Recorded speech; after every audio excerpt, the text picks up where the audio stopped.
Hi, I'm Mark. This is my October review for Leo Sun Sign and Leo Rising. We have a very good month this month. We have two very interesting aspect patterns. We have 4 planets turning direct, so there's a lot of positive energy. But we start the month with Mercury retrograde. And Mercury is retrograde in Libra in your 3rd house. So for you, until the 18th, there's a need to concentrate on communication, to make sure that you communicate well and that you receive good communications from others. And this is to look at communications on all levels and with all people. On the first, we have an aspect between Venus and Pluto. Now this will help you to understand your emotions. Emotions will be very powerful, very strong today. And it may be that you meet someone when you're going about your daily routines, or maybe a good time to redefine your own relationship in forms of how you do things on a day-to-day basis. But the main object of this aspect is to feel those emotions and feel how they impact on your daily life. Also on the first, we have one of those aspect patterns I was talking about, and this is the Kite aspect. This is formed by Grand Trine, which we had at the end of last month, which is very dynamic energy, but it also has an opposition and 2 sextiles in, and this forms the shape of a kite. Now the opposition is transformed by the harmonious positive aspects all around it, and there is a focus of the kite, and the focus is the Sun, and the Sun is in Libra and it's in your 3rd house.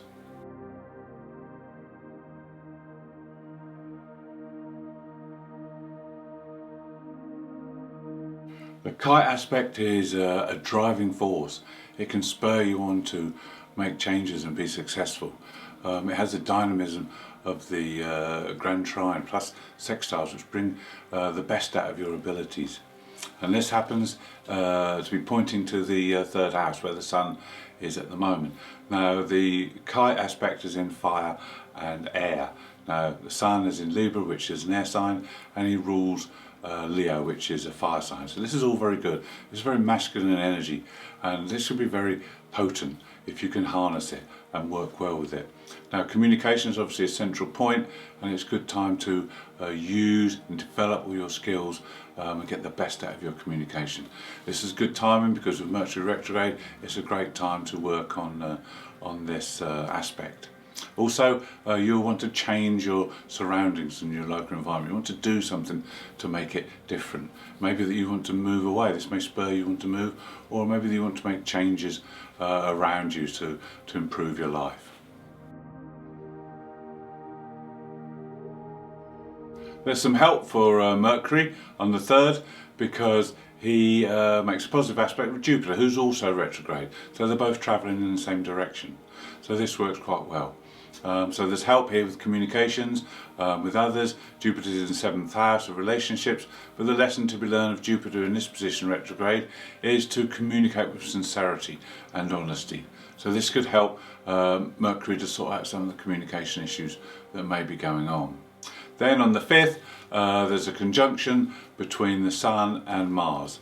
Now, this is always a great conjunction, lots of energy, they work well together, but the only downside is they are in your 3rd house, which is the 3rd house of mental ability. So this is more of a physical aspect, so you may find it difficult to do mental work because there'll be too much energy there, if you get what I mean. So it's best to exercise. If you have to do mental work, then do a little and then do some exercise and then do some more.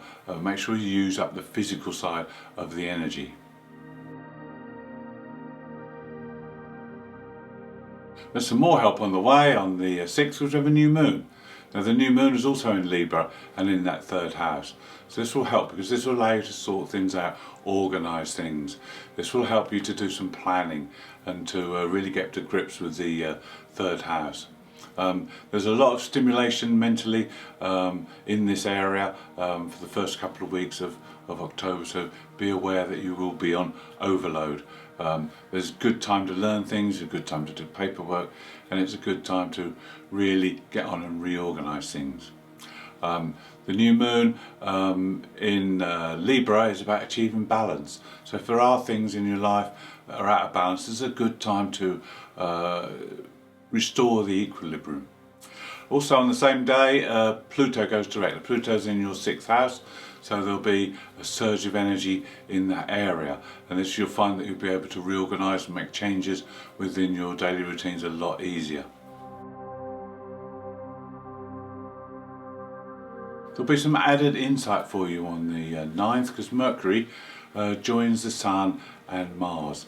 You'll be able to evaluate things now. You'll be able to see with Mars where you've been wasting your time or wasting your energy, and you can correct that now. And also with the Sun, you can see where you're not getting the full potential, you're not using all your talents, and you'll be able to see this clearly and then be able to develop them. The other aspect on this day is between Venus and the Moon's South Node. Now, a conjunction with the South Node in your 5th house of love means that there could be some karma drama that comes back from the past. Could be an old love that suddenly appears, or something that an old behaviour pattern that suddenly comes back into your being, and you need to channel this, get rid of this. This is South Node. South Node has nothing new to teach you. You've been there and you've done that. You need to look to the 11th house North Node, so you can set new goals, especially within relationships, and maybe look at trying to socialize more and get more friends, and even join a group. This would be more beneficial than going back to past behaviour patterns and past relationships.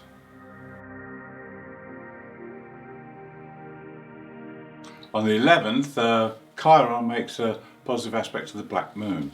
Now Chiron in the 9th house wants to now have a bit of adventure, wants to have a little bit of time where he can let his hair down and maybe try something new, maybe learn something new, or go on a trip.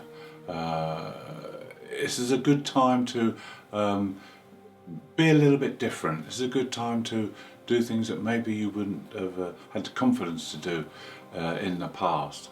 It's also a good time to connect with friends, because there may be some friends this time who need your help.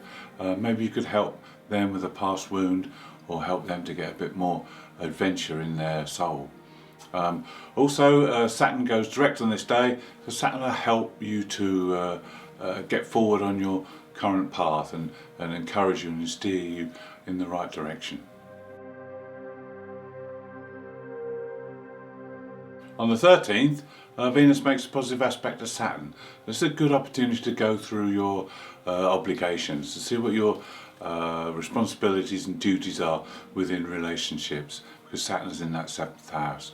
Also, with Venus in the 5th house, you may have duties and responsibilities to children as well, so these can all be considered. And then on the 15th, this is one of the most fortunate aspects you can have. The Sun makes a positive aspect to Jupiter. Jupiter is also in the 7th house. So this is a good time. You may be very fortunate and meet someone who could be very useful. They could point you in the right direction, or bring forth an opportunity that would be very beneficial for you. Between the 14th and the 17th, we have another unusual aspect pattern. This time it's a mystic rectangle. This is caused by two crossing oppositions, which is Mercury, Chiron, and Venus and the black moon. And the two crossing oppositions are filled in with trines and sextiles to make a what looks like an envelope. Now, with this, all four of these planets are activated at once, and so it's important to use all the energies together and not just focus your energy just in one area, because you've got the 3rd and 9th houses. So this is the learning houses, this is the communication areas, but these are also crossed by the 5th and 11th house. So all these areas are very important, and you need to balance the energies and use them together. The configuration is good for making the most of your talents and your abilities.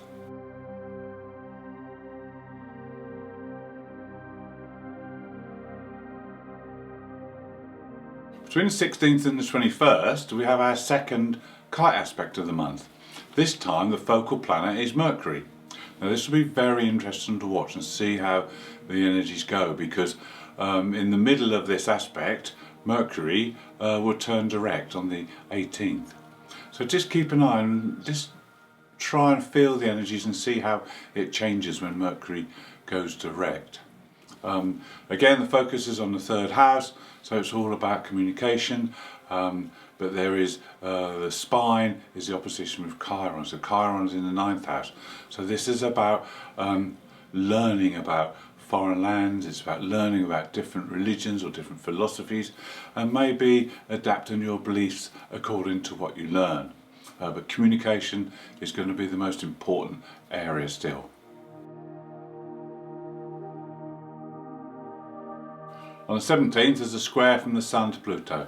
Now Pluto's in the 6th house, so this is a good day to purge. Get rid of any old habits, bad habits that will have a negative effect on you. Also behaviour patterns and things that may be objects that you clung onto, maybe too old, that they could be breaking down now, so get rid of them as well. And this is all in the area of your work or your daily routines. Have a good purge. Then on the 18th there's a direct motion for Mercury, as we spoke about earlier, but also Jupiter goes direct. So this is great because the energy will be more easy to handle now. And it's in that 7th house, so you'll be working better with people now.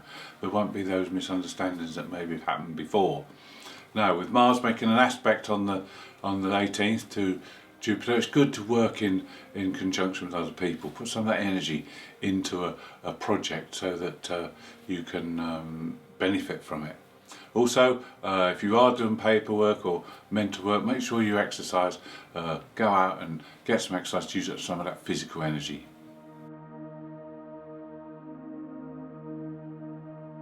On the 20th we have a full moon. The full moon is in your fellow fire sign of Aries and in your 9th house. So this is a good time to be brave, be bold, try something new, a new adventure, maybe travel or learn something new. It's a great time. There's been a lot of focus on the mundane and a lot of paperwork communication side, but now it's time to have a little bit of fun.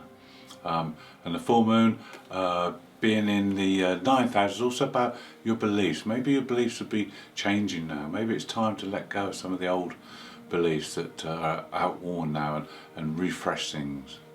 Then on the following day Mars makes a square aspect to Pluto, and this is dynamic energy. This is very assertive energy, but this can help you to get things done because with the full moon you now have the energy to put things into action. You may have made decisions, now it's time to use that energy to get things going, get things moving.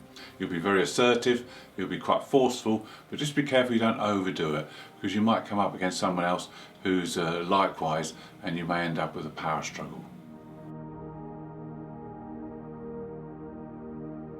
On the 26th, Venus makes a square aspect to Neptune. So this can be a day when the imagination is really fired up. And it could be a day when you can do something very creative, or you may just prefer to sit back and daydream. Then on the 28th, there's a positive aspect to Jupiter, and Jupiter's in that 7th house. This is a great day for relationships. This is a great day for doing something fun within your relationship. It's a very romantic day as well. Then the last aspect of the month on the 29th is a rather difficult one because it's a square between the Sun and Saturn. Now Saturn is in that 7th house, so you could find there's limitations or responsibilities and duties that come through relationships that maybe bring you down a bit and you didn't expect. But Saturn is there to teach you, and he may show you some weaknesses on this day, so you know where to put your development, and you know that what you've got to work on.